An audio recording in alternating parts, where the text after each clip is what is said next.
Hello, everyone. My name is Rebecca Morton. My pronouns are she, her. I am the Director of Artist and Studio Programs here at Baltimore Clayworks, and we are thrilled that you all have joined us. I would like to acknowledge that I'm joining from my office located on Piscataway and Susquehannock land, currently known as Baltimore, Maryland. It is my pleasure to welcome you to our virtual studio tour given today by Saunders. Allie is a ceramic artist from Bernie, Texas, who makes functional pottery using pattern and color. She received her Bachelor's of Arts from the University of St. Thomas and her Master of Fine Arts from Louisiana State University. After graduating from the University of St. Thomas, she was a resident at Flower City Arts Center in Rochester, New York. Most recently, she has been the Salad Days resident at Watershed Center for Ceramic Arts, where she made 450 plates to be part of the Salad Days event in July of 2023. Saunders is inspired by the growth and abundance in nature and makes work that connects to legacy of female makers in her family. For more information about our artist talks, please visit our virtual library at baltimoreclayworks.org and tune in for our next studio tour on Tuesday, March 4th with Lormino Stalter fellow Kristen Royer from 1:30 to 2. I will now turn it over to Allie. Hi, welcome to my studio. I'm going to start by talking a little bit about my process. So most of my work starts on the wheel, which is located over in this corner of my studio. Um, and that's kind of where I lay the foundations for my work. Generally, I throw a simple form and then I'll add coils to it to emphasize change in direction and changes in form. And then I spend most of my time decorating those wheel thrown forms. I use slips that are colored with mason stains, usually 10 to 12% mason stains. Although at this point, I just kind of eyeball it and go for the color that I'm looking for.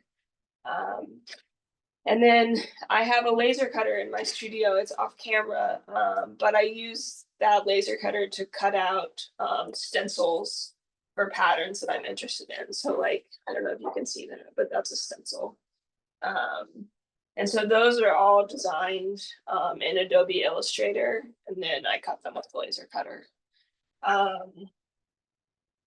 So I have kind of some work in progress to show you, and then I'm going to kind of do a decorating demo.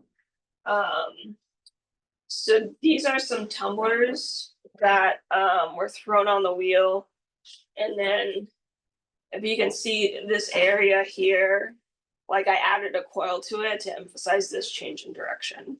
And so these are now leather hard and ready to decorate.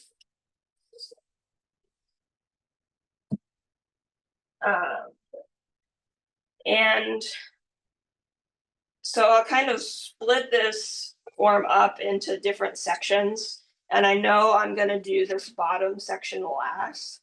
So I apply latex to this bottom section to keep it free from getting any slip or anything on it. And I do that on a banding wheel. I just center it. And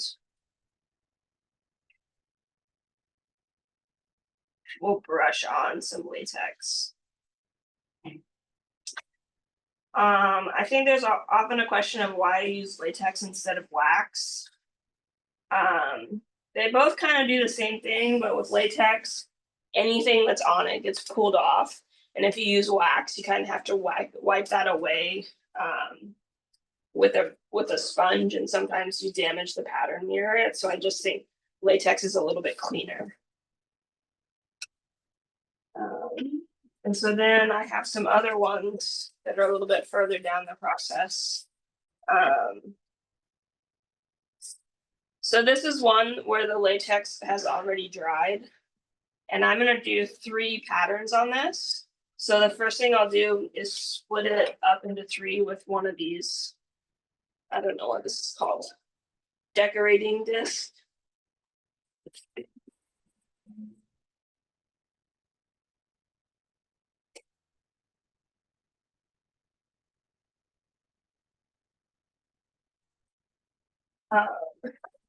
And I like pattern, so this is a way to put as much pattern as possible on a piece, I feel like. So I'll take some tape. This is tape, it's artist tape. And it kind of sticks to greenware. It's always a struggle to get a tape to stick to greenware, but this kind of works. And so I'll find those lines that I made with the decorating disc. And I'll apply tape.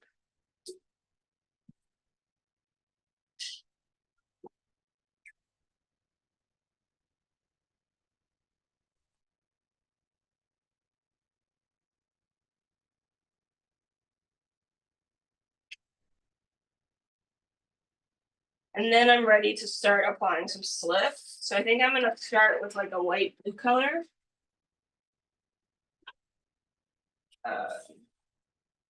And I keep my slips kind of thick and then just thin out the top part. One reason that I like slips better than underglaze is because I can control the thickness better. Like I can mix them up really thick. And I usually do 2 coats of slip. Unless it's like a darker color and then it only needs 1.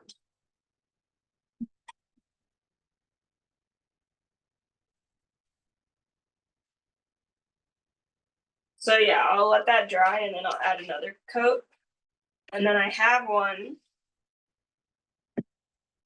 that already has that first coat. And no, let's grab a cleaner one from over here.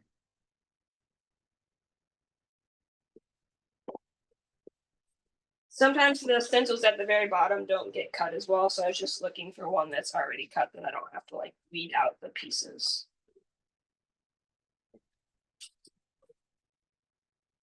So I'm just gonna kind of like eyeball where this is gonna go and how tall it needs to be.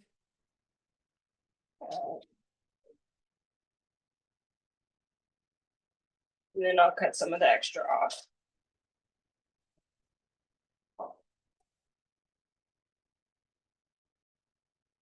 So the way that I work with these stencils is I dip them in water. And then I kind of dry it off a little bit.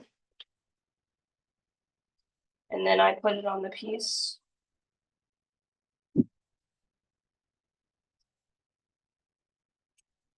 And just with my finger, I try and make sure that it's adhered pretty well.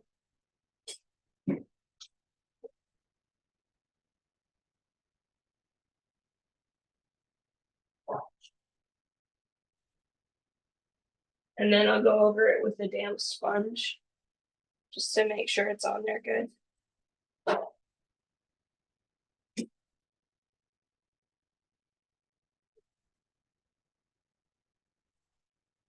Basically, if you have any gaps, then the slip can escape underneath them. And in all honesty, I get those kind of gappage spots from time to time, and I just kind of go with it. I'm not super worried about it being like 100% perfect all the time. So now this is on here, and I'm ready for the next color, which I think I'm going to do yellow.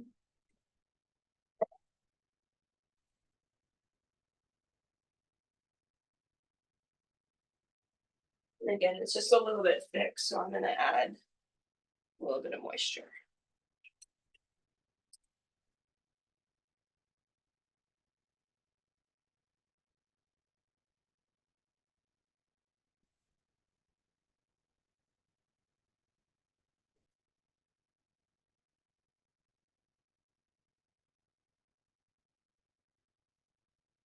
Just wait on that to dry a little bit. So I make a lot of forms that have like vertical sides or like angled sides because they're easier to decorate. When its pot has a lot of curve, the stencils don't stick to it as well. So I tend to make pots that have those straight sides that are easier to decorate. I guess I can talk about while we're waiting for this to dry. I finished this work, I biscuit, and then I just apply a clear glaze over everything, and I fired a Cone 6. In the past, I've worked with some red clays, some low fire red clay, and then some cone six red clay. And I like that too. I just like a clay that's smooth rather than one that's gritty. Um, so it makes sense to use like a cone six porcelain for that. And then the patterns that I use, I like patterns a lot. Um, I grew up around a lot of like fiber arts and a lot of patterns, especially floral patterns. And so I'm just kind of drawn to them. Um, so I'm looking for ways to use multiple patterns within the same piece. And that's kind of something that I learned about when I was the Salad Days artist at Watershed, because I had like 500 people come through and pick out the plate that they wanted. And all the people, I didn't have as many plates that had multiple patterns on them because it basically takes twice as long to do them. But those ones were the first that people grabbed. Um, so it just made me think that if that's what they're most interested in, then maybe that's what I should focus on. And it's fun for me. Um, so yeah, so I use a lot of pattern and the laser cutter, like anything I can draw in Illustrator, I can cut. So it gives me a lot of freedom. Um, let's see about putting another coat on this. So it's ready for another coat when it's not shiny anymore.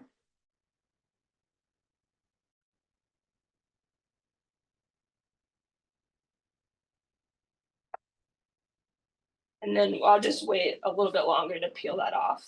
And then it'll be like the reveal moment. As far as color goes, I think I go through phases of using colors, um,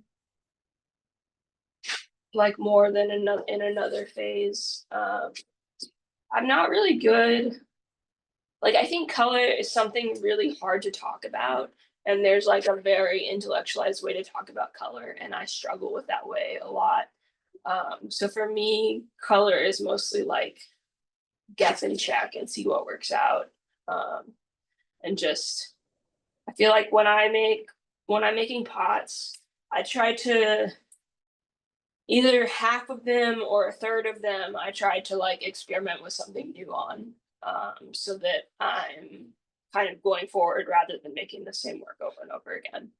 And that keeps it, but I don't think there's anything wrong with making the same work over and over again. It just keeps it more interesting for me, and it makes it more fun. So this isn't quite ready yet. I think there are colors that are harder in ceramics, like to get like good colors out of, like pinks and purples are harder, so I don't use them as much. Um, but I don't think there's a color I stay away from. There's certain colors I like a dark blue and a maroon, um, because those work well with a lot of different colors. But I don't think there are any that I stay away from, or at least not purposely or consciously. Okay, I'm gonna pull this. So all I'm gonna do is, maybe I should do it this way.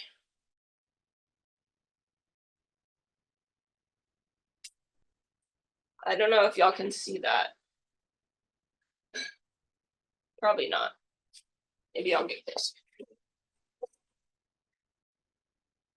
So now it has that pattern on it.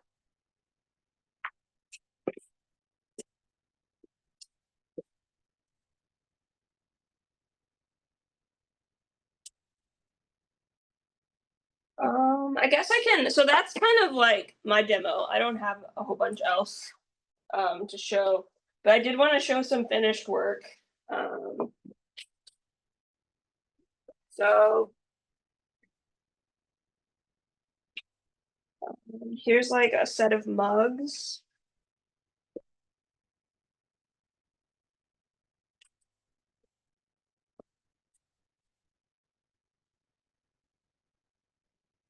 I think I have a coffee pot in here. A little dirty, but here's a coffee pot.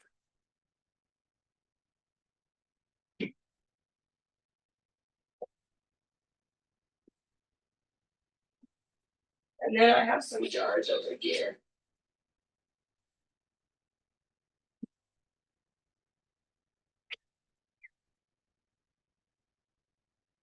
So here's a jar. And the way I do this top portion is I throw a jar with a normal lid, and then I add a coil to the top, and then I cut it into the shape that I'd like. And it creates this lid that's really deep set and kind of like has a form where the rim is.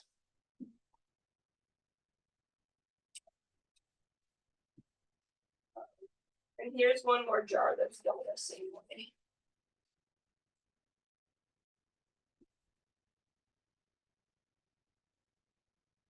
So it's colored with mason stains. Mason stain is like, sometimes people use that generically for like ceramic pigments, but mason stain is actually a brand. And they make a lot of different colors. There's also US pigment, which makes a lot of colors too. I've had better luck with like reds with the US pigment, but then most of the other ones I use are mason stain. And you can buy those online, or Clayworks Supplies has a pretty good selection of mason stains. I use newsprint, and you want the kind that's rough. They make rough and smooth. And that's what I cut the stencils out of. And I don't just cut one layer of paper. I cut like 6 layers of paper at the same time. You could probably do more if you turned the power up.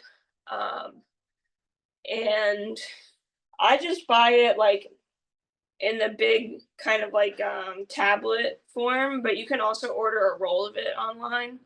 That's probably the most like the most financially like cheap way of doing it. Yeah, and you can also use this rough newsprint is really good for doing like slip transfers too, if you're interested in those. So yeah, I think so. Fiber arts and flowers. I do use a lot of flower in my own work. Recently, I've been using kind of like more abstracted floral forms. And then I'm really interested in the patterns of like the 50s and 60s, like wallpaper and like fabric that you would buy on a roll, that kind of fabric. And so I really like the patterns of that period and also the colors of that period. So I take inspiration from them as well. So it's dirty, but this is my favorite tool. It's just like a large rib with a straight side. And this straight side is really helpful because I make lots of forms that have either like a straight side this way or this way or this way. So I use this a lot. I started throwing standing up after I'd been making pots for about a year. My instructor kind of said if you're gonna do this long term, that you should try throwing standing up because it's a lot better for your back. So yeah, and now actually, if I throw sitting down after about an hour of throwing, my back starts to hurt. So I definitely like throwing standing up better. It's a little bit hard to get used to at first because you have to like apply pressure differently. But after you get used to it, it's just normal. So I think the other thing that some people do that's better for your back too is just to like raise it up a little bit and then sit kind of more straight up and instead of like hunching over as much. But I have bad throwing posture. I tend to lean while I'm throwing, which isn't good, but I don't know, it's too late to do anything about it. And I think I was gonna also say something about laser cutters. So I started using a laser cutter when I was in graduate school. And so they had like super nice laser cutters that are like $40,000 or something. And I started working with that way. And then after leaving graduate school, kind of trying to figure out how I was gonna keep making patterns. So I used a laser cutter like the one I have now. That's much more affordable. I mean, it's so expensive, but it's much more affordable. But if you want a laser cut, you can look for like maker spaces or sometimes libraries. Someone was talking about a community college that had like a fab lab. So if you look, sometimes you can find a place where you can cut without actually having to invest in your own tool. And people also cut paper on like crickets or silhouettes.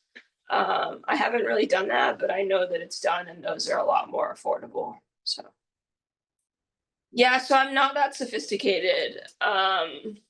Sometimes I will plan colors in Illustrator, because I already have the patterns drawn out in Illustrator. But mostly I just go with what looks right. And I have a bad habit of doing that in the green stage rather than what the colors are going to look like when they're finished, because there are some subtle changes. Um, and it's just kind of when something finished looks good, I kind of store that away. But I don't plan and paint. I think that would be a great thing to do. Um, Paint kind of overwhelms me because there's so many colors you can make. And with the ceramics, it's like you're limited to what those stains can do. I mean, you can mix stains, but I don't do that because that's a lot. But I like kind of having limitations, because if it's kind of like infinite, it overwhelms me. So there's kind of this that pops out, and I add a coil to the form to have that pop out, because I couldn't throw that. I tried and I couldn't. So I have this way of doing it now. So it's there purposefully. I have made some, I mean, they're still functional, but I have made platters that hang on the wall that are fairly large. Which was easy to do when I was working with like a low fire red clay. I haven't ever made like a large platter out of porcelain. It's a little bit scary, but I probably will try it at some point. I just haven't yet. But I haven't ever made like something that you couldn't refer to at least as functional. I mean, I have like in like intro to ceramics classes when I had to make like a coil bill form and that kind of thing, but not since then. So I have this set of tumblers I like. This top portion is kind of new for me. It's like inlaid dots, and then I put dots that run over them. I've only worked out like 2 colors that work this way, and so I need to do more experimenting. Because my color palette has been pretty limited recently because I just have these two. But yeah, I like these. I don't know. I make a lot of pots. I'm never super attached to anything, I would say. I have a lot of brushes. Yeah. I have this and this that are all brushes. I used to really like these ones that are, I don't know what it means, but 7 skill is what's typed on them. Yeah. But they've started to, like, they're getting aged out. Like, they're starting to lose their bristles. So I'd like to get new ones of these. I've been using the ones, are they? These ones that Clayworks Supplies sells. Mhm. And those ones are pretty nice, but they're kind of expensive. But yeah, I don't know. Is this a Hake brush? I don't know, but I like this style of brush that's that can hold a lot of slip. Mhm. And is easy to brush on. And I just like put one in each color, and so at the end of the day I have like 20 brushes out, and then I clean them the next day. Not that day. I clean them when I need them. I have some pots in the gallery across the street. I think you could also contact me on Instagram. My Instagram is just Saunders Ceramics.